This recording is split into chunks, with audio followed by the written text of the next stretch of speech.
الحمد للہ رب العالمین والصلاة والسلام على سید المرسلین اما بعد فاعوذ باللہ من الشیطان الرجیم بسم اللہ الرحمن الرحیم. پڑھیے الصلاۃ والسلام علیک یا رسول اللہ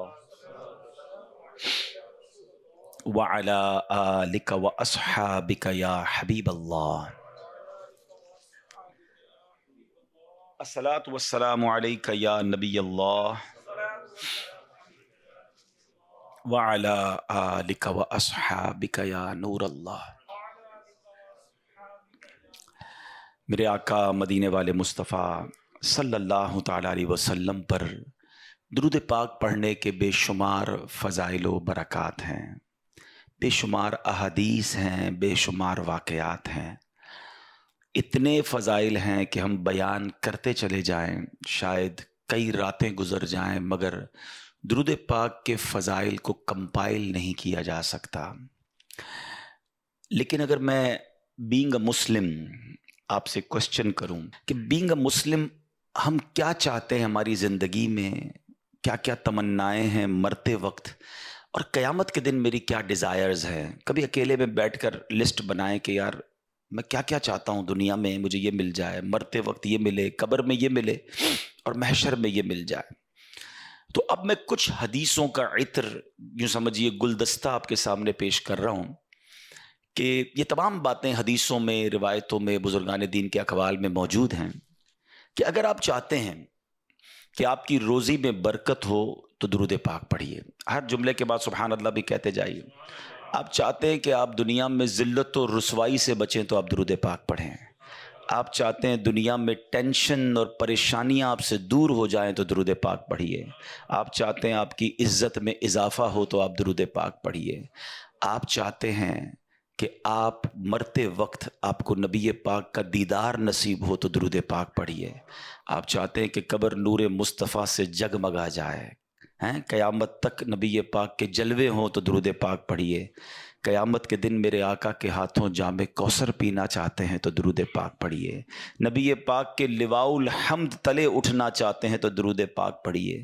سرکار علیہ الصلوۃ والسلام کے ساتھ جنت میں جانا چاہتے ہیں تو درود پاک پڑھیے. بار بار مدینے جانا چاہتے ہیں تو درود پاک پڑھیے. بلکہ پیارے آقا کا خواب میں دیدار کرنا چاہتے ہیں تو درود پاک پڑھیے. اب مجھے بتائیں کچھ رہ گیا ہے؟ بینگ اے مسلم جو زندگی میں چاہیے، جو موت کے وقت چاہیے اور جو قیامت کے دن چاہیے، اور کچھ رہ گیا ہے جو باقی ہے؟ اگر روزی میں اضافہ ہو، عزتیں محفوظ رہیں، ٹینشن ریلیز رہے، برکتیں ملتی رہیں، ایمان والی موت ملے، آقا کے ساتھ جنت میں داخلہ مل جائے، تو پھر اور کیا چاہیے ایک مسلمان کو؟ اور یہ تمام فضائل جو ہیں مختلف حدیثوں میں، یعنی یوں سمجھے کہ میں نے کئی حدیثوں کو یوں سمجھے اس کا مجموعہ یا اس کا عطر آپ کے سامنے پیش کر دیا کہ یہ تمام ریوارڈز، یہ تمام فضائل جو ہیں حدیثوں میں ہمیں ملتے ہیں، روایتوں میں ملتے ہیں کہ اس قدر کمال کا وظیفہ ہے. یعنی میری ہر کلیمٹی، میری ہر پرابلم کا سولوشن جو ہے وہ درود پاک میں موجود ہے. شاعر جبھی تو کہتے ہیں نا کہ دکھوں نے تم کو جو گھیرا ہو تو درود پڑھو، جو حاضری کی تمنا ہو تو درود پڑھو.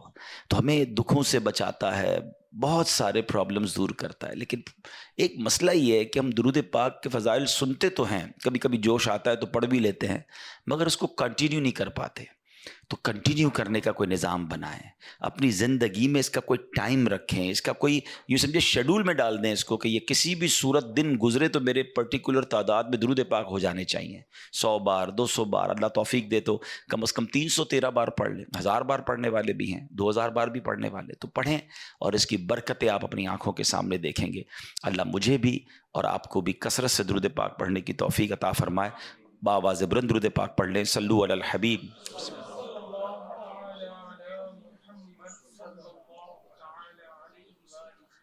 آج جو ہمارا مین ٹاپک ہے وہ ایک ایسی عظیم ہستی کے بارے میں ہم نے جاننا ہے کہ جن کا جب بھی نام لیتے ہیں تو سر ادب سے جھک جاتا ہے. ہسٹوریکل پرسنالٹی، یعنی میں یہ کہوں کہ دنیا کی جو one of the top historical اور مبارک پرسنالٹیز ہیں، ٹاپ لسٹ میں آپ کا نام آتا ہے. یعنی اس سے بڑھ کر ان کی فضیلت کیا ہوگی کہ پوری کائنات میں اللہ رب العالمین کی مخلوق میں جو سب سے افضل ہیں بعد از خدا، بزرگ توئی قصہ مختصر سرکار دو عالم علیہ الصلوۃ والسلام ہیں، آپ وجہ تخلیق کائنات ہیں، مگر نبی پاک علیہ الصلوۃ والسلام کے بعد اگر کائنات میں کوئی سب سے زیادہ افضل ہے تو وہ حضرت ابراہیم علی نبینا علیہ الصلوۃ والسلام ہے۔ حضرت ابراہیم علیہ الصلوۃ والسلام کے جہاں بہت سارے کمالات ہیں، ایک بڑی یونیک بات بتانے جا رہا ہوں، 4 جو آسمانی کتابیں ہیں نا، توریت، زبور، انجیل اور قرآن، ان چاروں کتابوں میں حضرت ابراہیم کا ذکر ہے، اور ان چاروں مذاہب میں حضرت ابراہیم کا ادب اور پیروی بھی ہے۔ یہ بڑی کمال کی بات ہے کہ ہی از ایکسیپٹیبل ان آل 4، یہ ہم کہہ سکتے ہیں کہ جو آسمانی کتابیں ہیں اور ان آسمانی مذاہب میں، ان سب میں ان کی بڑی عزت ہے اور ان کا یہ بڑا مقام ہے۔ حضرت ابراہیم کا جو نام ہے ابو الرحیم ہے، رحیم باپ کا ہے، مہربان باپ، اس سے آپ کے نام کو یوں سمجھے کہ نسبت حاصل ہے۔ حضرت ابراہیم کے بہت سارے فضائل، بلکہ یوں سمجھیے کہ اس دنیا میں بہت ساری چیزوں کا جو آغاز ہوا ہے وہ حضرت ابراہیم علیہ الصلوۃ والسلام کے ذریعے ہوا ہے۔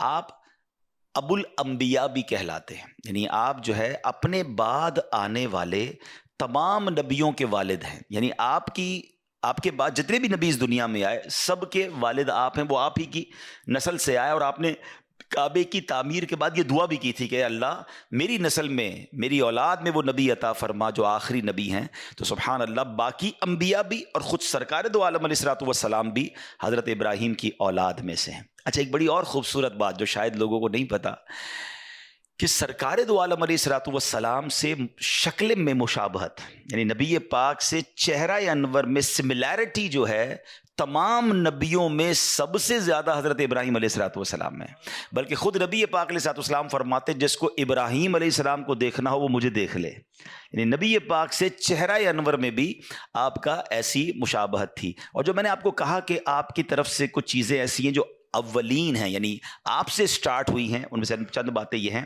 کہ سب سے پہلے ہی دنیا میں آپ کے بال سفید ہوئے، پہلے کسی کے بال سفید نہیں ہوتے تھے، سب سے پہلے آپ ہی نے اپنے بالوں میں مہندی کا خضاب لگایا، سب سے پہلے جو پاجامہ ہے، جو سلا ہوا پاجامہ، پہلے تہبند پہنتے تھے لوگ، وہ آپ نے سٹارٹ کیا اور پھر ساری دنیا میں شروع ہو گیا۔ آپ نے ہی سب سے پہلے منبر پر خطبہ پڑھا، سب سے پہلے آپ نے راہ خدا میں جہاد کیا، سب سے پہلے مہمان نوازی کی جو رسم ہے وہ آپ نے شروع کی، بلکہ مہمان نوازی کا عالم تو یہ تھا کہ آپ روزانہ جب تک کھانا نہیں کھاتے تھے جب تک آپ کے دسترخوان پر کوئی گیسٹ نہیں ہوتا تھا، آپ روڈ پہ نکل جاتے، گھر کے باہر نکل جاتے اور مہمان ڈھونڈتے، جب تک مہمان نہیں ملتا آپ کھانا نہیں کھاتے تھے۔ آپ نے گھر بھی ایک سڑک پر یوں سمجھیے کہ شاہراہ پر بنایا تھا تاکہ کوئی نہ کوئی بندہ مل جائے۔ اچھا، آپ کا جو لقب ہے، دیکھیں نبی پاک علیہ الصلوۃ والسلام کا لقب حبیب اللہ ہے اور حضرت ابراہیم کا لقب خلیل اللہ ہے۔ What is the meaning of Khalil? Khalil کہتے ہیں دوست کو، ہی از دا فرینڈ آف اللہ سبحانہ و تعالیٰ۔ اچھا، آپ کو جو لقب ملا نا، یہ بھی بڑے کمال کا واقعہ ہے۔ آپ ایک بار کھانے کا ٹائم ہوا تو آپ مہمان کے انتظار میں بہت ڈھونڈا، باہر نکلے، ڈھونڈتے رہے، کوئی مہمان نہیں ملا، واپس آئے تو آپ کے گھر میں ایک شخص موجود تھا۔ آپ نے کہا میرے گھر میں آپ کیسے آ گئے؟ کس کی اجازت سے آئے؟ کیسے آئے؟ تو کہا میں انسان نہیں ہوں، میں فرشتہ ہوں۔ تو کہا اچھا، کس لیے آئے ہو؟ کہ اللہ کا پیغام لے کر آیا ہوں کہ اللہ نے اپنے ایک بندے کو اپنا دوست بنا لیا ہے، خلیل بنا لیا ہے۔ آپ بڑے ایکسائٹیڈ ہوئے، آپ نے کہا جلدی بتاؤ وہ بندہ کون ہے، اگر اس کا گھر بہت بھی دور ہوا تو میں بہت ٹریول کر کے بھی اس کے پاس جاؤں گا اور اس سے ملوں گا جس کو رب نے خلیل بنا لیا ہے۔ تو فرشتہ کہتا ہے حضور کسی اور کو نہیں، اللہ نے آپ کو ہی اپنا خلیل بنایا ہے۔ آپ کہتے ہیں what is the reason behind this? وجہ کیا ہے، مجھے خلیل کیوں بنا لیا؟ اب عاجزی بھی دیکھیں نا۔ تو کہا کہ اچھا، اب حضرت ابراہیم کے اتنے واقعات ہیں، یقین کریں میری one of the favourite personality ہے، میں اتنا پڑھتا ہوں ان کو، اور قرآن میں اتنے واقعات حضرت ابراہیم کے ہیں جو اپ اینڈ ڈاؤنز آپ کی لائف میں ہے نا، اور جو قربانی آپ نے دی ہے، یعنی اگر ہم دیکھیں ہماری بہت ساری عبادتیں وہ ریلیٹڈ ہیں حضرت اس خاندان کے ساتھ، خالی حضرت ابراہیم نہیں، حضرت ابراہیم اور آل ابراہیم، حضرت اسماعیل علیہ السلام، بی بی ہاجرہ، یعنی اس فیملی نے جو کام کیے نا اس دنیا کے اندر، اور اس کی بنا پر اللہ کو کتنی پسند ہے یہ فیملی کہ ان کی یادیں فرام لاسٹ 5000 ایئرز، 5000 سال سے زیادہ ٹائم ہو گیا ہے، مگر آج بھی مسلمان ان کی یاد کو کیسے مناتے ہیں، کتنے شوق سے مناتے ہیں. ہماری قربانی، ہمارا حج، ہمارا عمرہ، ہم جو زمزم پیتے ہیں، یعنی اگر دیکھتے چلے جائیں تو کتنے ہماری ایسی عبادتیں ہیں جو حضرت ابراہیم علیہ الصلوۃ والسلام اور ان کی آل کی ہم یاد میں کر رہے ہوتے ہیں. اس کو الگ سے انشاءاللہ ڈسکس کرتے ہیں کہ یادیں کیوں باقی رکھی گئیں. یہ بھی بڑا خوبصورت ٹاپک ہے. اچھا، پھر تو فرشتے سے آپ نے پوچھا کہ میں نے ایسا کیا کام کر دیا کہ اللہ نے مجھے اپنا دوست بنا لیا؟ تو کہا آپ کا یعنی بہت سارے اوصاف ہیں، لیکن جس وصف کو یہاں ہائی لائٹ کیا گیا کہ فرمایا کہ آپ کسی سے مانگتے نہیں ہیں بلکہ آپ لوگوں کو خود ہی عطا فرماتے ہیں. تو یہ بات بھی سیکھنے کو ملی کہ اللہ کو یہ ادا کتنی پسند ہے کہ بندہ کسی کے آگے سوال نہ کرے، بلکہ وہ کہتے ہیں نا دینے والا ہاتھ ہو، مانگنے والا ہاتھ وہ رب کو پسند نہیں ہے. کچھ لوگ انفارچونیٹلی تھوڑی سی پرابلم میں آتے ہیں، تھوڑے سے مسائل میں آتے ہیں تو فوراً جناب نکل پڑتے ہیں کہ کسی سے میں مدد لے لوں، کسی سے ہیلپ لے لوں. خودداری ہونی چاہیے. اللہ کو یہ بڑا پسند ہے اور پھر اللہ نوازتا بھی ہے اس کو. کہتے ہیں نا کسی کا احسان کیوں اٹھائیں، کسی کو حالات کیوں بتائیں، تم ہی سے مانگیں گے تم ہی دو گے، تمہارے در سے ہی لو لگی ہے. اللہ اور اس کے رسول کی طرف توجہ ہو، دنیا والوں کو نہ بتایا کرے. Let's move forward. اچھا، سب سے پہلے ہی آپ نے ملاقات میں لوگوں کو گلے لگایا. معانقہ جو ہے نا، یہ بھی سٹارٹ کیا حضرت ابراہیم علیہ نبینا علیہ الصلوۃ والسلام نے. سب سے پہلے ہی آپ نے ثرید، یہ قسم کا کھانا ہے روٹی اور شوربے کو ملا کر بنانے والا، یہ ثرید بھی حضرت ابراہیم علیہ نبینا علیہ الصلوۃ والسلام سے منسوب ہے. اچھا، اب حضرت ابراہیم کی اگر ہم سیرت کو پڑھتے ہیں، بہت سارے ہسٹوریکل واقعات، یعنی قرآن میں کئی واقعات ہیں، ایک دو واقعات نہیں ہیں. میں کوشش کروں گا، آپ کی سیرت تو میں نے کہا نا کہ اتنی طویل ہے کہ اگر شاید ہم اس پروگرام کو 3-4 قسطوں میں کریں تو بھی جا کے حضرت ابراہیم کی سیرت کو کور کرنا اتنا آسان نہیں ہوگا. لیکن میں شارٹ کوشش کروں گا کہ ہم ان چیزوں کو ڈسکس کرتے ہیں. حضرت ابراہیم علیہ نبینا علیہ الصلوۃ والسلام کی ایج ہے 17-18 ایئرس، ایک روایت کے مطابق 20 سال. آپ کی جوانی سے سٹارٹ کرتے ہیں، ٹھیک ہے. اچھا، یہ بھی بتا دوں کہ حضرت ابراہیم علیہ الصلوۃ والسلام نے بہت طویل عمر پائی. ایک روایت کے مطابق 175 ایئرز اور ایک روایت کے مطابق 200 سال آپ اس دنیا میں رہے، ٹھیک ہے. اور ابھی ایج ہے 18-20 ایئرز. آپ ایک ایسے علاقے میں رہتے ہیں کہ جہاں لوگ بتوں کی پوجا کر رہے ہیں اور آپ اللہ وحدہ لا شریک کو اپنا رب مانتے ہیں. آپ بتوں کی طرف بالکل آپ کی نظر نہیں، التفات نہیں، توجہ نہیں. وہ لوگ بہت آپ کو کہتے ہیں کہ یار آپ بھی ہمارے ساتھ آیا کریں. آپ نے کہا نہیں، میں تمہارے بتوں کو برا سمجھتا ہوں، میں تو اللہ کی عبادت کرتا ہوں. اچھا، وہ لوگ ہر سال ایک میلہ مناتے تھے اور اس میلے میں کیا ہوتا تھا کہ وہ ماد اللہ ناچ گانے رنگ رلیاں یہ سب بناتے تھے. تو اب کیا ہوا کہ ایک دن وہ میلے کا ٹائم آیا تو آپ کو بھی انوائٹ کیا. آپ نے کہا میں تو نہیں آتا. سارا گاؤں سارے لوگ چلے گئے، آپ اکیلے تھے تو آپ بت خانے میں چلے گئے. جب آپ بت خانے میں گئے تو وہاں چھوٹے بھی بت تھے، بڑے بھی بت تھے. آپ کو بڑا غصہ آیا کہ یہ اپنے ہاتھ سے ہی بناتے ہیں اور اسی کو پوچھتے ہیں. آپ نے کلاڑا اٹھایا اور بتوں کو توڑنا شروع کیا. کسی کی ناک کاٹ دی، کسی کا ہاتھ کاٹ دیا، کسی کا پیر کاٹا اور آخر میں وہ جو کلاڑا تھا نا وہ سب سے بڑے بت کے کاندھے پر رکھ دیا. اب آپ واپس آ گئے. جب وہ لوگ میلہ کر کے ناچ گانے رنگ رلیاں منا کر آئے اور جب اپنے بت خانے میں گئے تو بیکم سو مچ اینگری کہ یہ کیا ہوا، ہمارے خداؤں کو توڑ پھوڑ کے رکھ دیا کس نے کیا یہ. تو سب لوگوں نے کہا ایک ہی بندہ ہو سکتا ہے جو نوجوان ہے ہمارے محلے میں، وہ ہمارے بتوں کو نہیں مانتا، وہ عجیب باتیں کرتا ہے، کسی اور خدا کی باتیں کرتا ہے. ان کو تو وہ باتیں عجیب لگ رہی تھی تو کہا اسی نے کیا ہوگا. حضرت ابراہیم کو بلایا گیا. آپ نے کیا یہ؟ آپ نے کہا مجھ سے کیوں پوچھتے ہو، یہ تمہارا سب سے بڑا بت ہے، کلاڑا بھی اسی کے کاندھے پہ رکھا ہے، اسی سے پوچھ لو. Look at how beautiful demonstration. یعنی آپ نے ان لوگوں کو کتنا شاندار ایک پورا پریکٹیکل کر کے بتا دیا نا کہ جن کو پوچھتے ہو ان کو توڑ پھوڑ دیا ہے کسی نے اور سب سے بڑا خدا موجود ہے، اسی سے پوچھ لو تمہارا جو باطل خدا ہے. تو وہ لوگ کہتے ہیں یہ تو جواب نہیں دیتا، ہمارے خدا تو نہیں بتاتے کہ کس نے توڑا ہے کس نے مارا ہے. اللہ اکبر. اب حضرت ابراہیم علیہ نبینا علیہ الصلوۃ والسلام نے جو ان سے خوبصورت ڈیبیٹ کی نا، یہ ایکچولی ایک مناظرہ بھی تھا، ایک ڈیمونسٹریشن بھی تھا، ایک نیکی کی دعوت بھی تھی. اب آپ نے جو جملے کہہ ذرا سنیے گا، قرآن میں یہ موجود ہے. آپ فرماتے قال افتعبدون من دون اللہ، فرمایا تو کیا اللہ کے سوا ایسوں کو پوچھتے ہو، ما لا ينفعکم شیئا ولا یضرکم، جو نہ تمہیں نفع دے سکتے نہ نقصان دے سکتے ہیں، اپنے آپ کو بھی مرنے سے نہیں بچا سکتے. اف لکم، تف ہے تم پر، وَلِمَا تَعْبُدُونَ مِن دُونِ اللَّهِ، اللہ کے سوا کسی اور کو پوچھتے ہو. افلا تعقلون، تم میں عقل نہیں ہے. Look at how beautiful words. اگر ہدایت والے دل ہوتے تو سمجھ جاتے کہ ہم کر کیا رہے ہیں، مگر اگر کہتے ہیں نا دلوں پر مہر ہو تو بہت سامنے کی بات بھی سمجھ نہیں آتی. اور آج بھی ایسا ہے. کچھ لوگوں کو آپ قرآن سنا دیں، حدیث سنا دیں، ان کو بزرگان دین کے اقوال سنا دیں، لیکن نہیں ماننا تو نہیں ماننا. تو وہ لوگ، حالانکہ حضرت ابراہیم نے خوبصورت ڈیمونسٹریشن دیا، مگر وہ تو آپے سے باہر ہو گئے. کہتے اس نوجوان کو پکڑو اور ان کو جلا دو. قرآن میں الفاظ موجود ہیں، حرکوہ وانصروا آلہتکم ان کنتم فاعلین، ان کو جلا دو اور اپنے خداؤں کی مدد کرو اگر تمہیں کرنا ہے. اب ایسا ہی ہوا، آپ کو پکڑ لیا گیا اور اب آپ کو جلانا ہے. اچھا، ایک 18-20 سال کے نوجوان کو جلانا ہے تو چھوٹی سی آگ کافی تھی، مگر ان کو خوف کتنا تھا کہ ہسٹری آف یونیورس میں اس سے پہلے اتنی بڑی آگ نہیں لگائی گئی تھی. بہت بڑا الاؤ، بہت ساری لکڑیاں جمع کی گئی، کئی دن کی محنت کے بعد ایک آگ لگائی گئی. اتنی بڑی آگ تھی کہ وہ نو فلائنگ زون بن گیا تھا، کوئی پرندہ بھی اوپر سے نہیں گزر سکتا تھا، جو پرندہ گزرتا وہ بھی جل جاتا تھا. اب اس آگ میں حضرت ابراہیم کو ڈالنا تھا تاکہ خوف پیدا ہو، فیئر پیدا ہو، آپ اپنے عقیدے سے پھر جائیں. مگر سبحان اللہ، آپ کی زبان پر تو سبحان اللہ اللہ کا ہی نام تھا، اللہ کی حمد و ثنا تھی، اور آپ اللہ رب العالمین کے گیت گا رہے تھے. تو اب کیا ہوا کہ فرشتے آئے ہیں، بارش کا فرشتہ آیا کہ اے ابراہیم ہمیں حکم دے، ہم ابھی بارش برساتے ہیں، آگ بجھ جائے گی. آپ نے کہا نہیں، میرا رب دیکھ رہا ہے، مجھے تمہاری مدد کی حاجت رہی. ہوا کا فرشتہ آیا، ابراہیم ہمیں آرڈر کریں، ہم ہوا چلاتے ہیں، آگ بجھ جائے گی. کہ نہیں، رب دیکھ رہا ہے، اگر رب کی مرضی ہوگی تو وہ مدد کرے گا، باقی میں رب کی رضا پر راضی ہوں. توکل کا لیول 18-20 ایئرز میں دیکھیے گا، ٹھیک ہے. اچھا، اب جب بالکل ٹائم آ گیا نا آپ کو آگ کی طرف پھینکنے کا، تو حضرت جبریل آئے، کہتے ہیں اے ابراہیم آپ ہم سے مدد نہیں لے رہے، اللہ سے تو کہہ دیں، اللہ سے تو عرض کر دیں. لیکن آپ کا لیول یہ تھا، آپ فرماتے رب دیکھ رہا ہے نا، اگر اس نے مدد کرنی ہے تو ٹھیک ہے، ورنہ میں اس امتحان کے لیے راضی ہوں.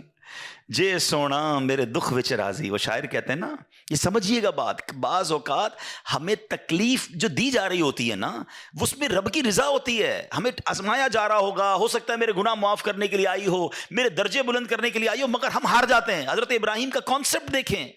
پنجابی شاعر کہتے ہیں نا، جے سونا میرے دکھ وچ راضی، میں سکھ نو چلے پاوا ہوں. کہتے اگر اللہ میرے دکھ میں راضی ہے تو میں نے سکھ کو کیا کرنا ہے.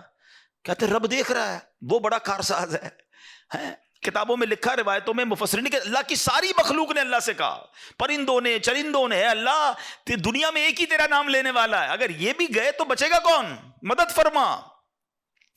اللہ کو حضرت ابراہیم علیہ الصلوۃ والسلام سے محبت کا عالم کیا ہے. رب فرماتے ہیں ان سے پوچھ لو کہ تمہاری مدد مانگتے ہیں تو کر دو، ورنہ ہم اس کے کارساز ہیں. اور ایسا ہی ہوا. حضرت ابراہیم کو جب آگ میں ڈالا گیا نا، بے خطر بے خوف آپ آگ میں جاتے ہیں. اور سبحان اللہ، اب قرآن میں رب فرماتا ہے، اللہ کی طرف سے آرڈر آگ کو ڈائریکٹ گیا، قلنا یا نار کونی بردا وسلاما علی ابراہیم. ہم نے فرمایا آگ ہو جا ٹھنڈی اور سلامتی ابراہیم پر. مفسرین قرآن لکھتے ہیں اگر صرف ٹھنڈی کا کہا جاتا نا تو یہ آگ اتنی ٹھنڈی ہو جاتی کہ حضرت ابراہیم کو ٹھنڈ لگتی اور تکلیف ہو جاتی. ٹھنڈی اور سلامتی والی، کول اینڈ کوائٹ، سافٹ. اچھا، اتنی بڑی آگ میں حضرت ابراہیم کتنی دیر رہے. ہم 1 منٹ چولہے کے آگے کبھی کبھی غلطی سے ہمارا ہاتھ لگ جائے تو ہماری میموری میں کہتے ہیں پڑپوٹا ہو جاتا ہے، بڑا سا پھوڑا ہو جاتا ہے، سارا مہینہ یاد دلاتا رہتا ہے کہ بھائی آگ میں یا کسی جگہ لگ گیا تھا، پتیلے پہ ہاتھ لگ گیا تھا. اتنی بڑی آگ میں ایک روایت کے مطابق 7 دن اور ایک روایت کے مطابق 40 ڈیز آپ رہے ہیں. مطلب لوگ ایزیوم کر رہے تھے کہ چیپٹر کلوز، مگر جب آپ باہر آتے ہیں تو آپ کا بال بھی بیکا نہیں ہوتا ہے. اب اس ایک واقعے سے حضرت ابراہیم کی عظمت سمجھ آ جاتی ہے یار، لیول، اللہ پر بھروسہ. اور ہمیں کیا کیا سکھایا اس واقعے نے. شاعر مشرق لکھتے ہیں نا، بے خطر کود پڑا آتش نمرود میں عشق، عقل تھی محو تماشائے لبے بام ابھی. تو بیسٹ اس میں ہمیں چیز جو ایکسٹریکٹ کرنی ہے کہ بہت سارے فیصلے دل سے کرنے ہوتے ہیں، عشق سے کرنے ہوتے ہیں. عقل سے ہر فیصلہ نہیں ہوتا ہے. لاجک تو کہتی تھی جل جاؤ گے، ختم ہو جاؤ گے. عشق کہتا ہے رب راضی تو میں بھی راضی. ہمارے یہاں بھی زندگی میں ہم بہت سارے فیصلے عقل سے کر رہے ہیں. معاذ اللہ، اب تو اسلام کے بہت سارے اصولوں پر عقل کی دلیل مانگی جا رہی ہے کہ جناب یہ بتائیے تو صحیح لاجک کیا ہے، اس قانون کے پیچھے لاجک کیا ہے. تو ورثہ جو ہے، وراثت مرد کا 2 تو عورت کا 1، اس کی لاجک کیا ہے. عورت کو طلاق کا حق کیوں نہیں ہے، مرد کو طلاق. ارے بھائی ہم ان لاجکوں میں کب سے پڑ گئے. مجھے سمپل جواب دیجئے، باقی ساری لاجک چھوڑیے. جتنے دنیا میں مسلمان مجھے سن رہے ہیں، اللہ کو دیکھا ہے آپ نے؟ نہیں دیکھا ہے. ہم تو غیب پر ایمان لائے، اللہ ایک ہے. جب اتنی بڑی بات مان لی، ہم نے تو نبی پاک سے ملاقات نہیں کی صلی اللہ تعالیٰ علیہ وسلم، مگر ہمیں معلوم ہے میرے آقا تشریف لائے، آخری نبی ہیں. ہم نے تو جبریل امین کو قرآن لاتے ہوئے نہیں دیکھا. ہم مانتے قرآن رب کا کلام ہے، جبریل امین لائے نبی پاک کے قلب اقدس پر، اور جناب لا ریب کتاب ہے. ہم نے قیامت نہیں دیکھی ہے. ہم مانتے، ہمارا ایمان ہے، ایمان نہ ہو تو ایمان کمپلیٹ نہیں ہوتا کہ قیامت آنے والی ہے. ہم نے کبھی قبر کے اندر کسی کو عذاب اور جزا دیتے ہوئے نہیں دیکھا، مگر ہمارا ایمان ہے کہ قبر میں یا تو عذاب ہوتا ہے یا جنت کا باغ بنتی ہے. اتنی ساری پردے والی غیب والی بیسکس ماننے کے بعد آج میرے اور آپ کے دلوں میں یہ سوئی چبوئی جا رہی ہے کہ پوچھو جناب اسلام کا یہ قانون کیوں ہے، اس کے پیچھے لاجک کیا ہے. یہ سمجھنا ہے میرے نوجوانوں اور میرے بچوں کو کہ ہمیں اپنے ٹریک سے ہٹایا جا رہا ہے. ہم مومن ہیں، ایمان والے، ہم غیب پر ایمان لائے ہیں، اور ہمارا کام لبیک کہنا ہے، ہمارا کام ایمان لانا ہے. آمنت باللہ و ملائکتہ و کتبہ و رسلہ، ہم نے پورا ہمارا فارمیٹ یاد کیا ہوا ہے کہ ہم تو غیب پر ایمان لانے والے ہیں. ہم نے قیامت پر ایمان لائے، ہم نبی پاک پر ایمان لائے، آسمانی کتابوں پر ایمان لائے. مگر آج جناب کوسچنز کریٹ کیے جا رہے ہیں اور لوگ کنفیوز بھی ہو جاتے ہیں کیونکہ سب کو سننا ہے. سیکھو حضرت ابراہیم سے، آگ کا کام جلانا ہے، آگ بنی جلانے کے لیے. مگر حضرت ابراہیم کا عشق کہتا ہے کہ اگر رب کا حکم اسی میں ہے تو میں اس پہ راضی ہوں. اور پھر آگ نے کام کیا کیا؟ جلایا نہیں نا. ایک اور شعر سنو، آج بھی شاعر مشرق نے کیا کمال کی بات کی، اگر آج بھی ہو ابراہیم سا ایمان پیدا. ایکچولی یہی کمی ہے، لیول آف ایمان ڈسٹرب ہو گیا ہے. اگر آج بھی ہو ابراہیم سا ایمان پیدا، آگ کر سکتی ہے انداز گلستان پیدا. آج بھی آگ باغ بنے گی مگر ایمان تو لاؤ نا. وہ کہتے ہیں نا اگر آج بھی وہ فضائے بدر پیدا کر دی جائے تو آج بھی فرشتوں کی فوج مدد کے لیے آئے گی. بات یہ ہے کہ وہ لیول آف ایمان نہیں رہا. تو سبحان اللہ، ہمیں سمجھنا ہے. کیلکولیٹر سے بہت سارے فیصلے ہم کیلکولیٹر سے کر رہے ہیں. زکوٰۃ دوں گا تو یار پیسے تو کم ہو جائیں گے. پھر اس کے بعد مولوی صاحب کہتے ہیں زکوٰۃ کے بعد صدقہ بھی دو. پہلے ہی 2.5% بھاری پڑ رہی ہے، اور خرچہ اور صدقہ اور اللہ کی راہ میں خرچ. تو یار حدیثیں تو سناتے ہیں کہ بڑھ جائے گا، کیلکولیٹر کہہ رہا ہے کم ہو جائے گا.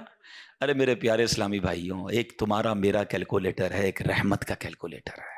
یقین کریں ہر چیز لاجک سے نہیں ہوتی. اور یہ تو اتنی واضح ہے، یہ تو اتنی واضح ہے. بٹھاؤ کسی اکاؤنٹنٹ کو، بٹھاؤ کسی چارٹرڈ اکاؤنٹنٹ کو، اس کا اکاؤنٹ بتائے گا کہ زکوٰۃ دو گے تو پیسے کم ہوں گے، صدقہ دو گے تو پیسے کم ہوں گے. ایمان کیا ہے کہ میرے آقا نے فرمایا میں قسم اٹھا کر کہتا ہوں. نبی پاک نے صرف یہ نہیں کہا کہ میں کہتا ہوں، میں قسم کھا کر کہتا ہوں کہ اللہ کی راہ میں خرچ کرو گے مال کم نہیں ہوگا. میں کیلکولیٹر کی مانوں یا اپنے نبی کی مانوں؟ اور جنہوں نے مانی نبی پاک کی، پوچھو ان سے، ہر سال ان کا پیسہ بڑھتا ہے. ہر سال جو جتنا بانٹ رہا ہے اس کا اتنا ملٹیپلائی ہو رہا ہے. کیسے ہو رہا ہے؟ کیلکولیٹر تو کہتا ہے کم ہوتا ہے. نہیں، کچھ چیزیں کہیں اور بن رہی ہیں، کیلکولیشن کہیں اور ہے، رحمت کی باتیں کہیں اور. ایمان تو لاؤ نا. کیا شاندار ایمان تھا حضرت ابراہیم علیہ نبینا علیہ الصلوۃ والسلام کا.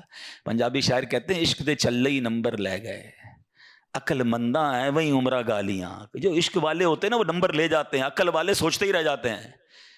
عقل کو تنقید سے فرصت نہیں، عشق پر اعمال کی بنیاد رکھ.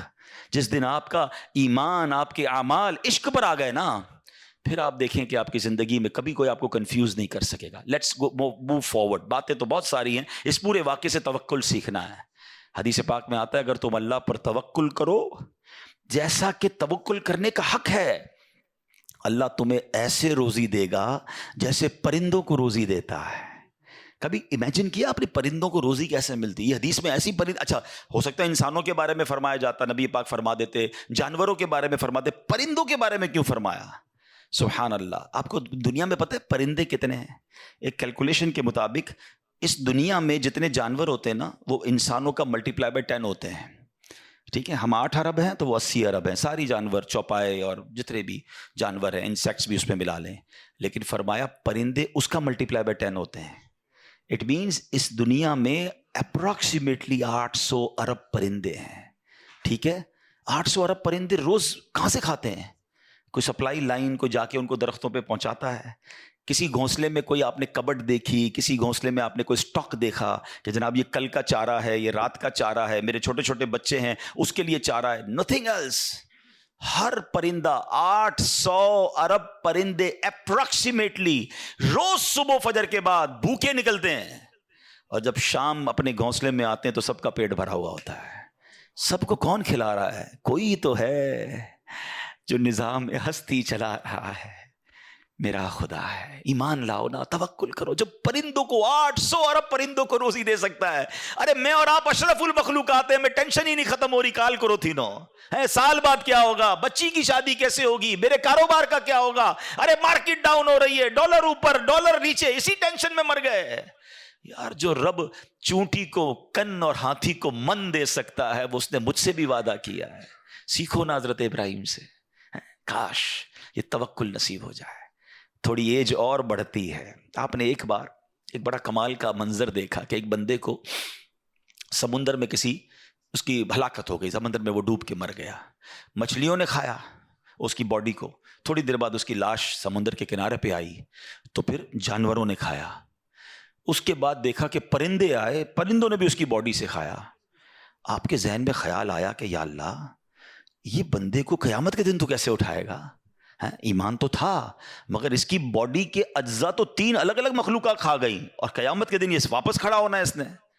سبحان اللہ. آپ نے اللہ سے کہا وَإِذْ قَالَ إِبْرَاهِيمُ. پھر یہ دیکھیں حضرت ابراہیم کا یہ واقعہ بھی قرآن میں موجود, 3 پارے میں سورہ بقرہ. آپ کہتے ہیں وَإِذْ قَالَ إِبْرَاهِيمُ رَبِّ أَرِنِي كَيْفَ تُحْيِي الْمَوْتَى. حضرت ابراہیم نے عرض کی کہ اے میرے رب, مجھے دکھا دے تو مردے کیسے زندہ کرے گا. ارشاد ہوتا ہے قَالَ أَوَلَمْ تُؤْمِنْ. اے ابراہیم تو ایمان نہیں لایا, تجھے یقین نہیں؟ اللہ ایمان لایا ہوں, مجھے یقین ہے, مگر میں ذرا دل سے دیکھنا چاہتا ہوں اور قرار آ جائے, میں عین الیقین چاہتا ہوں, میں اس کو مزید دیکھنا چاہتا ہوں. قال فخذ 4 من الطیر. قرآن کہتا ہے رب نے فرمایا کہ اچھا 4 پرندے لے, فَصُرْهُنَّ إِلَيْكَ ثُمَّ اجْعَلْ عَلَىٰ كُلِّ جَبَلٍ. فرمایا اس کو اپنے ساتھ ہلا لے, اپنے ساتھ مانوس کر لے, پھر ان کا ایک ایک ٹکڑا پہاڑ پر رکھ دے. مِنْهُنَّ جُزْءًا ثُمَّ ادْعُهُنَّ يَأْتِينَكَ سَعْيًا. فرمایا پھر انہیں بلا, وہ تیرے پاس چلے آئیں گے پاؤں سے دوڑتے. وَعْلَمْ أَنَّ اللَّهَ عَزِيزٌ حَكِيمٌ. اور جان رکھ اللہ غالب حکمت والا ہے. اب ہوا کیا, حضرت ابراہیم کو حکم ہوا کہ 4 پرندے لیں. اب آپ نے 4 پرندے الگ الگ لیے, مور لیا, کبوتر لیا, آپ نے مرغ لیا اور ایک گدھ لیا. ان 4 کو اپنے ساتھ تھوڑا ٹائم رکھا تاکہ وہ آپ سے انسیت پالے, تاکہ 4 کے بارے میں کنفرم بھی ہو جائے کہ یہی 4 ہے, کوئی اور مکس نہ ہو جائے. اس کے بعد آپ نے 4 کو ذبح کیا, 4 کا قیمہ بنایا اور 4 کا قیمہ مکس کر دیا. 4 کا الگ الگ نہیں, 4 کا ٹوٹل مکس کر دیا, اور اس کے چھوٹے چھوٹے پیس سمجھ لیں 4 پہاڑ پر رکھ دیے, الگ الگ پہاڑوں پر. اور 4 کی جو چہرے تھے یعنی ان کی کھوپڑیاں تھیں وہ اپنے پاس رکھی, اس کا قیمہ نہیں بنایا. یعنی ان کے سر آپ کے پاس ہیں 4 پرندے کے, 4 کا مکس قیمہ ہو چکا ہے, اور 4 الگ الگ پہاڑ پر رکھ دیے. قرآن نے کیا کہا تو انہیں پکارو. اب یہ بھی ذرا میں آگے آ کے بتاؤں گا اس ایک خوبصورت آیت کے اس جز سے کیا سیکھنے کو مل رہا ہے. قرآن نے کیا کہا کہ انہیں پکارو, تو آپ نے کہا یا ایھا الدیک, اے مرغ, یا ایتھا الحمامہ, اے کبوتر, یا ایھا النسر, اے گدھ, یا ایھا الطاؤس, اے مور. آپ کی پکار پر وہ 4 پرندے جو ہیں ان کا قیمہ اب آسمان پر اڑنا شروع ہوا. فکشن, گرافکس, آج کل اینیمیشن کا دور ہے, کمپیوٹر پر جناب لوگ بہت ساری چیزیں بنا لیتے ہیں. سنو 5000 سال پہلے قرآن میں یہ واقعہ موجود ہے کہ کیا ہوتا ہے, ان 4 کا قیمہ اڑتا ہے, اور اب جس کا مرغ کا ہے وہ مرغ کی طرف, مور کا ہے تو مور کی طرف, کبوتر کا 4 کے جسم پورے کمپلیٹ ہوتے ہیں. سر نہیں ہے, سر تو آپ کے پاس ہے نا. وہ 4 پرندے بغیر سر کے دوڑتے ہوئے آپ کے پاس آتے ہیں, زندہ ہو جاتے ہیں مگر سر نہیں ہے. قریب آتے ہیں تو حضرت ابراہیم نے ان کا سر جو ہے وہ واپس ان کے پاس لگا دیا, سب سر بھی ان کا لگ گیا, آ کر دانا چگنے لگ گئے. حضرت ابراہیم نے اپنی آنکھوں سے مردوں کو زندہ ہونے کا واقعہ دیکھا اور آپ کے دل کو اطمینان اور قرار آیا. یہ میرا رب یہ ہے. کیسے کہتے کسی کو شیر کھا جائے, کسی کو مچھلی کھا جائے, کسی کی سمندر میں موت آ جائے, معاذ اللہ کسی کے پرخچے اڑ جائیں, کوئی آگ میں راکھ ہو جائے, میرا رب چاہے تو سب کو دوبارہ جسم, ان کی تمام باڈی کو پھر کریٹ کرے گا اور وہ قیامت کے دن جمع ہوں گے. حضرت ابراہیم نے یہ اپنی آنکھوں سے دیکھا اور یہ واقعہ بھی قرآن میں موجود. یہاں کیا سیکھنے کو ملا؟ 2-3 باتیں ہیں. تو بہرحال حضرت ابراہیم علیہ السلام کے اس واقعے سے کیا سیکھنے کو ملا؟ پہلی بات, میرے رب کی قدرت کیسی ہے, ان اللہ علی کل شیء قدیر. ٹھیک ہے. دوسری بات, علماء کہتے ہیں, صوفیانہ تفسیر اس کی لکھی گئی کہ 4 پرندے کیوں لیے گئے, کبوتر, مور, گدھ, مرغ. فرمایا ان 4 کی نا ایک بری خصلت ہے. مرغ ہے اس کے اندر شہوت بہت ہے, جو کبوتر ہے اس کو اپنی اڑان پر بڑا ناز ہے، بڑا تکبر ہے، بہت اونچا اڑتا ہے. فرمایا گدھ جو ہے اس کا کیا پرابلم ہے؟ گدھ کے بارے میں فرمایا کہ وہ لالچی بہت ہے. اچھا پھر اس کے بعد ایک اور پرندہ ہے مور، اس کو اپنی خوبصورتی پر بڑا ناز ہے، وہ خوبصورتی کی وجہ سے بڑا پراؤڈ فیل کرتا ہے. تو فرمایا یہ 4 بری عادتیں ہیں، اس کو ذبح کر کے یہ پیغام دیا گیا کہ اگر تم بھی اپنی اونچی اڑان، اپنے اونچے مرتبوں، اپنے اونچے مقام کا تکبر چھوڑ دو، اپنی خوبصورتی پر گھمنڈ کرنا چھوڑ دو، ہوس اور شہوت کے بعد اپنے آپ کو بچا لو، لالچ کر کے دنیا کے بال کے پیچھے بیڑا غرق اپنا نہ کرو، اگر ان عادتوں کو ذبح کر دو تو اللہ آج بھی تمہارے دل کو زندہ فرما دے گا.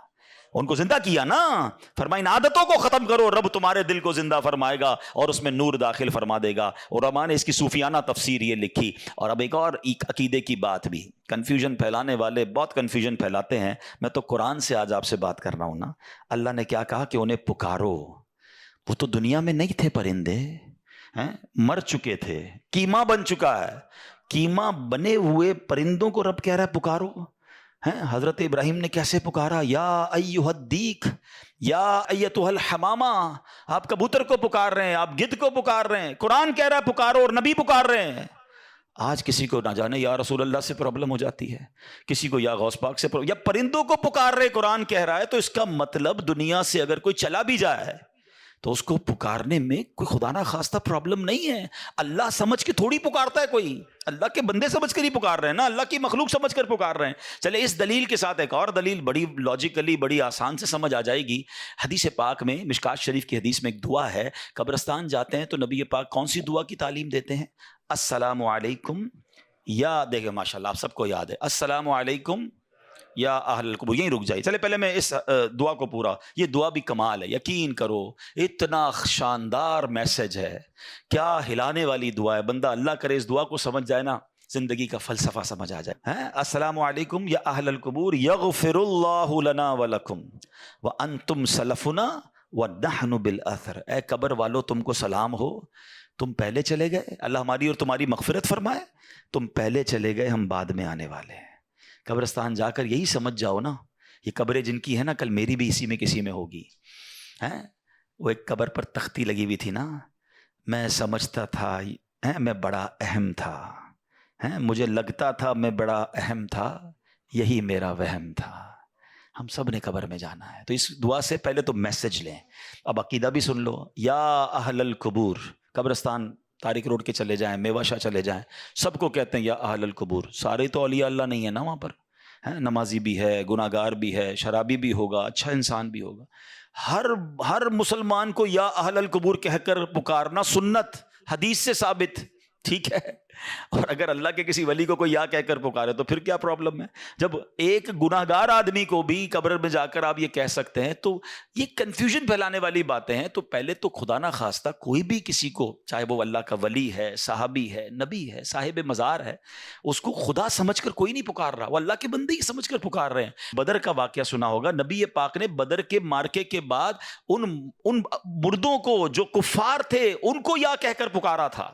اور حضرت عمر نے آ کر کہا یا رسول اللہ ان مردوں کو پکار رہے ہیں، یہ تو مر گئے.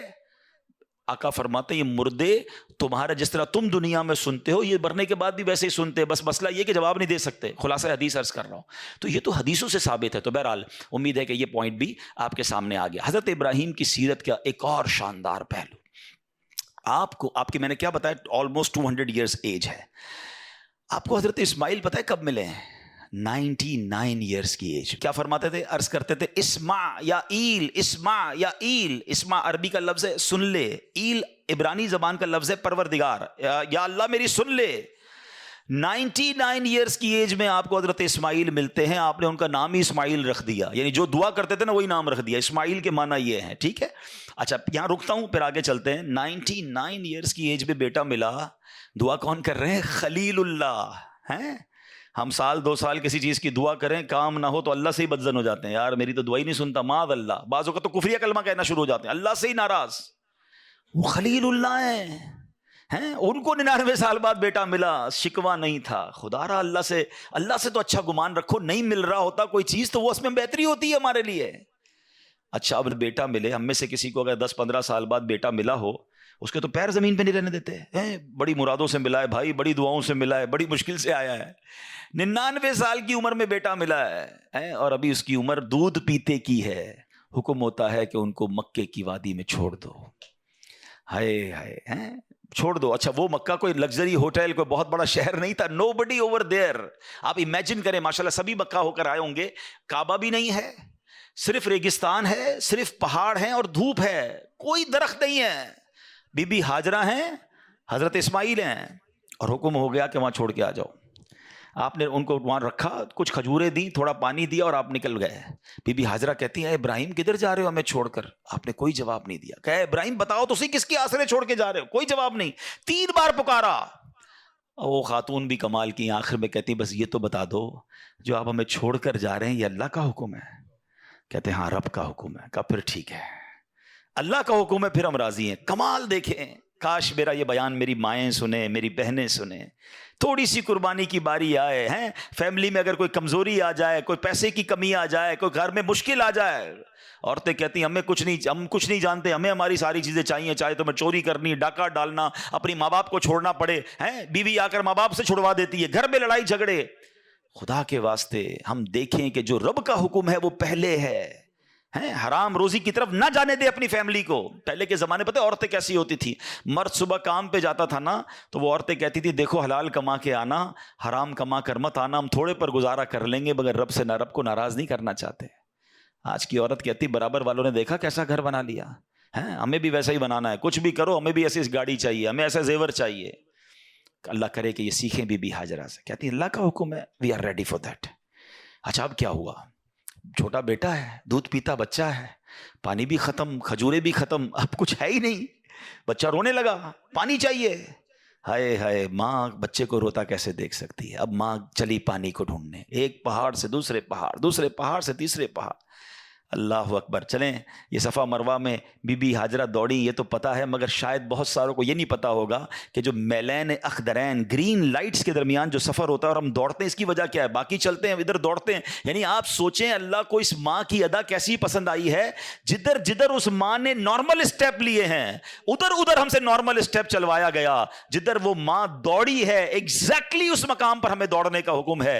کوشچن یہ ہے کہ بی بی ہاجرہ اس مقام پر دوڑی کیوں اور باقی نارمل کیوں چلتی گئیں؟ سبحان اللہ. علماء کہتے ہیں بی بی ہاجرہ جب صفا سے مروہ جاتی تھی نا, تو آپ ذرا امیجن کریں, اب تو بہت بڑی عمارت بن گئی ہے, اے سی لگ گئے, ٹائلیں سب ختم کریں, اپنی نگاہوں میں ایک منظر بنائیں کہ ایک پہاڑ ہے, دوسرا پہاڑ ہے, اب کعبہ تو نہیں ہے نا, ابھی تو کعبے کی تعمیر ہونا باقی تھی. ایک لکودک شہر میدان ہے اور بیٹا بیٹھا ہے رو رہا ہے. کتنی دور ہوگا زمزم کا کنواں اور صفا کتنا دور ہے؟ ٹھیک ہے. اب بی بی ہاجرہ جو ہے وہ چلتی رہی ہیں, پانی بھی دیکھ رہی ہیں, بچے کو بھی دیکھ رہی ہیں, پانی بھی دیکھ رہی ہیں, بچے کو بھی دیکھ رہی ہیں. اچانک ایک چھوٹی سی پہاڑی بیچ میں آتی تھی. وہ چھوٹی سی جو پہاڑی ہے نا, ایکچولی وہ اتنی پہاڑی تھی جتنا یہ میلین اخضرین گرین لائٹس کا ایریا ہے. جب وہ آتی تھی تو بی بی ہاجرہ کو حضرت اسماعیل نظر نہیں آتے تھے, وہ دوڑنا شروع کرتی تھی کہ بیٹا جلدی نظر آئے. جیسے ہی پہاڑی ختم ہوتی تھی بیٹا دیکھتی تھی, آپ کاؤنٹ ڈاؤن ہو جاتی تھی, آپ سمپل چال چلتی تھی. اللہ اکبر. اب مروہ سے واپسی کی باری ہے, اسی اسموتھ وے میں چلتے ہوئے بیٹے کو بھی دیکھ رہی ہیں, پانی بھی ڈھونڈ رہی ہیں. پھر وہ چھوٹی سی پہاڑی آتی ہے, پھر بی بی ہاجرہ دوڑتی ہیں کہ بچہ نظر نہیں آ رہا. جیسے پہاڑی ختم ہوتی اب پھر نارمل ہو جاتی. اللہ اکبر. مجھے بتائیے اللہ کو اس ماں کی ادا کیسی پسند آئی ہے, جدھر جدھر آپ نے نارمل اسٹیپ لیے ہم ادھر نارمل چال چلتے ہیں. جب میلین اخضرین آتے ہیں ہمیں دوڑنا ہے کہ یہ دوڑنا سنت ہے. سبحان اللہ. اور اب کیا ہوا, اس بچے کے رونے کی وجہ سے انہوں نے پانی, ان کو تو نہیں ملا بی بی ہاجرہ کو, یہ دوڑانا تھا. سبحان اللہ. اور اللہ کو ادا کیسی پسند آئی. ہمارا عمرہ کمپلیٹ نہیں ہوتا, ہمارا حج کمپلیٹ نہیں ہوتا جب تک ہم سعی نہ کریں, 7 چکر پورے نہ لگائیں. اچھا جناب اب جاتے ہیں, حضرت اسماعیل جو ہے وہ پیروں کو رگڑتے ہیں, وہاں سے پانی نکلتا ہے. جب پانی نکلتا ہے تو آپ کی زبان سے نکلتا ہے زمزم. زمزم کے معنی رک رک. اتنا تیزی سے پانی نکلا کہ آپ کی بے ساختہ زبان سے کہ پانی رک جائے. وہ کنویں کا نام ہی زمزم پڑ گیا. اور ایسا جاری ہوا ہے, دنیا میں بہت ساری بورنگز ہیں, بہت سارے پانی کے کنویں نکلے, 100 سال 200 سال 500 سال میں ختم ہو گئے. آلموسٹ مور دین 5000 ایئرز ہو گئے ہیں, کروڑوں گیلن پانی اس سے نکل رہا ہے. اللہ اکبر. یہ کنواں ہے کہ ختم نہیں ہو رہا. اللہ کی قدرت کا کیسا نظارہ, حضرت اسماعیل کا کیسا معجزہ ہے. بیسٹ منرل واٹر اسے کہا جاتا ہے. بڑے ٹیسٹ کروائے گئے. میری ایک بار زمزم کے کنویں کے ایک انجینئر سے ملاقات ہوئی, وہ کہتا ہے روزانہ روزانہ ہزاروں لاکھوں گیلن ہم سک کرتے ہیں, تھوڑی دیر کے لیے کچھ انچ یہ کنواں نیچے چلا جاتا ہے, مگر جب صبح واپس آتے ہیں یہ کنواں واپس اتنا ہی بھر چکا ہوتا ہے. یہ کدھر سے پانی آ رہا ہے, یہ کیسے جاری و ساری ہے, یہ اللہ کی شان ہے. اچھا جناب, اب پانی آ گیا. جغرافیکلی کو جنہوں نے تھوڑا دنیا میں دیکھا ہو, نہیں دیکھا تو کبھی گوگل پہ بیٹھ کے دیکھیے گا, کبھی دنیا کے میپ کو زوم کیجئے گا, آپ کو اندازہ ہوگا. پاکستان کو ہی دیکھ لیں, میں پچھلے دنوں ایجپٹ گیا, ایجپٹ کو خاص طور پہ دیکھیے گا, میری بات زیادہ سمجھ آئے گی. ایجپٹ کو جب آپ زوم کریں گے نا, آبادی بالکل بیچ میں اور سیدھی آبادی ہے, رائٹ لیفٹ بالکل خالی. میں نے کہا یار یہ لوگ سیدھی گلی کی طرح, ایک پوری روڈ کی طرح کیوں رہ رہے ہیں, رائٹ لیفٹ کیوں نہیں ہے؟ تو پتہ چلا اس پورے ایجپٹ کے اندر جہاں جہاں پانی ہے وہاں وہاں آبادی ہے. ہمارے بلوچستان میں کیوں زیادہ لوگ نہیں رہتے, کیوں ذرا پنجاب میں لوگ زیادہ ہیں؟ اس کی ایک بڑی وجہ یہ ہے کہ وہاں پانی نہیں ہے, صحرا ہے. جدھر پانی ہوگا ادھر لوگ رہیں گے, پانی ہی زندگی ہے. تو جناب کیا ہوا, اب پانی شروع کیا رب نے, زمزم شروع ہوا. دیٹ از ایکچولی ریزن کہ اب مکہ آباد ہونا شروع ہوا. لوگ آ کر رکنے لگے, وہاں رہنے لگے. بی بی ہاجرہ سے اجازت مانگی, پانی ہے ہم بھی رک جائیں, کہ رک جائیں. آہستہ آہستہ آبادی شروع ہوئی. اب اللہ نے حکم دیا حضرت ابراہیم کو کہ کعبہ تعمیر کیا جائے. یہ کعبہ حضرت آدم نے بھی تعمیر کیا تھا, مگر طوفان نوح میں طوفان کی وجہ سے اب دیواریں نہیں تھیں. اللہ اکبر. حضرت ابراہیم کہتے ہیں مولا مجھے کیسے پتا کہ کعبے کی ڈائمنشنز کیا ہیں, ایگزیکٹلی کس حدود اربع پہ کعبہ بنانا ہے. آج تو ہمارے پاس بلو پرنٹ ہوتا ہے, ہمارے پاس اس کی ڈائمنشنز ہوتی ہیں, ہم اپنے انجینئر کو دیتے ہیں کہ بھائی میرے پلاٹ کی سائز یہ ہے, اس کی دیوار بناؤ, 1 انچ آگے نہیں 1 انچ پیچھے نہیں. اب کعبہ بنانا ہے اور ایگزیکٹلی اسی ڈائمنشن پر بنانا ہے. سبحان اللہ. حدیثوں کے الفاظ ہیں, اللہ نے ایک بادل بھیجا, ارشاد فرمایا اس بادل کے ساتھ جاؤ, اس بادل کا جو سایہ ہوگا ایگزیکٹلی اسی سائے کی ڈائمنشن میں کعبے کی تعمیر کرنی ہے. حضرت اسماعیل پتھر پکڑاتے, حضرت ابراہیم پتھر لگاتے. سبحان اللہ. اب جس پتھر پر کھڑے ہو کر یہ تعمیر ہو رہی ہے یہ جنتی پتھر ہے, اور یہ پتھر ہے مقام ابراہیم. سبحان اللہ. کعبے کے سامنے کھڑے ہونا تو کتنا اونچا ہے اس کی دیوار, کیسے حضرت ابراہیم کا ہاتھ پہنچا ہوگا. علماء فرماتے ہیں اس مقام ابراہیم نے لفٹر کا کام شروع کیا. جیسے جیسے کعبے کی دیوار اونچی ہوتی جاتی مقام ابراہیم اونچا ہوتا جاتا. جب نیچے پتھر لگانا ہوتا یہ پتھر نیچے آ جاتا, اور کعبے کی پوری تعمیر ہو رہی ہے. بیٹا پتھر پکڑا رہا ہے, باپ پتھر لگا رہا ہے, اور یہ کعبے کی تعمیر مکمل ہوتی ہے. ایک یہاں عشق والی بات کر دوں پھر بات کو آگے چلتے ہیں. حضرت بی بی ہاجرہ اور حضرت ابراہیم کی یاد حج میں کہاں کہاں ہے؟ صفا مروہ کا چلنا بی بی ہاجرہ کی یاد ہے, ٹھیک ہے نا. اچھا رمی کرتے ہیں تو حضرت ابراہیم, ابھی آئے گا وہ واقعہ کہ کیسے ہوا تھا, مگر رمی آج تو شیطان وہاں نہیں ہے, آج پتھر مار رہے ہیں, وہاں تو دیوار ہے. لاجک یہ کہتی ہے, عقل, وہی والی بات جو میں نے شروع میں کہی تھی کہ ہر چیز عقل سے کیلکولیٹ نہ کیا کرو. لاجک والے لوگ تو کل یہ کہیں گے کہ یار 2 پہاڑوں کے درمیان 7 چکر لگانے سے بہتر ہے کعبے کا طواف کر لو, کعبہ تو اللہ کا گھر ہے, یہ تو پہاڑ ہیں جس کے گرد ہم چل رہے ہیں. لاجک تو یہ کہتی ہے. اچھا جناب, مہینہ کے اندر 3 راتیں گزارنے سے بہتر ہے میں 3-4 طواف مزید کعبے کے کر لوں, زیادہ ثواب ملے گا. اچھا حدود حرم کے اندر ایک نیکی 1 لاکھ نیکی کے برابر ہے. شاید آپ میں سے بہت ساروں کو یاد نہیں ہوگا کہ عرفات حدود حرم میں نہیں ہے, حدود حرم کے باہر ہے. لاجک والا تو کوئی بندہ یہ کہہ سکتا ہے کہ یار حدود حرم کے باہر پورا دن گزارنے سے بہتر نہیں ہے کعبے کے سامنے 9 ذوالحجہ گزار لوں تو جناب زیادہ ثواب ملے گا. نہیں میرے پیارے اسلامی بھائیوں, یہ حج کا سفر بہت ایزیلی ایکسپلین کر رہا ہے کہ ہر چیز لاجک سے نہیں ہوگی. اللہ کو اپنے بندوں کی یاد باقی رکھنا, ان کی یاد منانا کتنا پسندیدہ ہے کہ ماں کی یاد